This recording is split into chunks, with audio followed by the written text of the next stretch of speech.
welcome back to my channel, Cvel Global. It's Z here once again. If you are new to my channel and you would find this video interesting, please consider subscribing, hit the thumbs up, share it with your friends, and click the bell button so that you will get notified once I upload new videos in the future.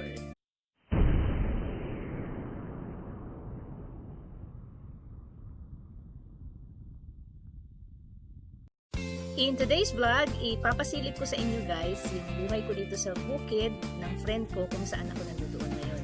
With her permission na gamitin ko sa vlogs ko itong kanyang place. Ayan. So, diba, tinan nyo, naka-makeup pa ako. Just for this video. At maaga akong gumising para dito ha. Syempre naman, kasi we have to look good in front of the camera. So, ngayon guys, samahan ninyo ako. Mamimitas tayo ng mga gulay at ilang prutas na nandito sa farm para sa aming brunch. Kababata ako, nakasama ko dito sa farm. Caretaker dito. So, ang una natin gagawin, mamitas ng talong and then later yung talbos ng kamote. At mangunguha tayo ng itlog ng native na manok para sa aming brunch for today. So, tara guys, samahan niyo ako.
Eto guys, pakwan. Ayun no, meron na siyang maliit na bunga.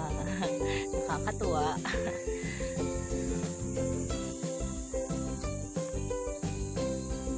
Pakwan. Ang pakwan. Ngayon naman guys, kukuha ako ng itlog ng native na chicken. Ilan pwede kong kunin bro? Yan lang muna dyan. Okay. So, eto pa guys. Dito naman ako kukuha.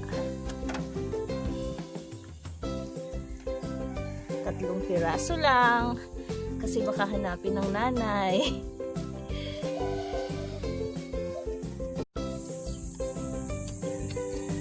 Mamimitas din tayo guys ng sampagita kasi ito yung nilalagay ko sa ibabaw ng table, sa kwarto, kasi pag humangin ang bango niya. Ano siya, old school, pero it still wows my sense of smell. Ang maganda kasi sa sampagita, araw-araw siya namumulaklak. Kaya nga naging business to noon lang. There was a time na naging booming business siya. Yung mga batang nagtitinda ng sampagita, yun, kasi araw-araw siya namumulaklak. Nakakatuwa kasi pag dumadaan kami dito sa kalsada kung saan nakatanim sa gilid yung mga sampagita na to. Umaamoy talaga, ang bango, grabe, nakakatuwa. Ito na guys yung nakuha ko. May napulot pa akong santol. Matamis yung santol.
guys. So hanggang dito na muna.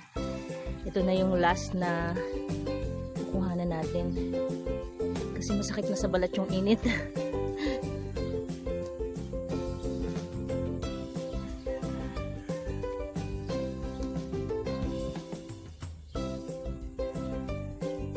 Bango, grabe. Sarap na kanina.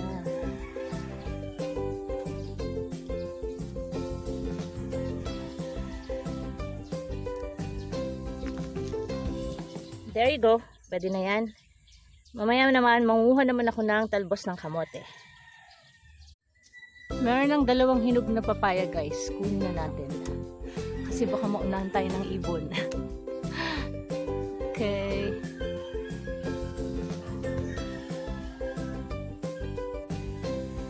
May napulot pa ako guys, mangga oh.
There you go guys. Ito na yung nakuha ko. Dami ko ng harvest.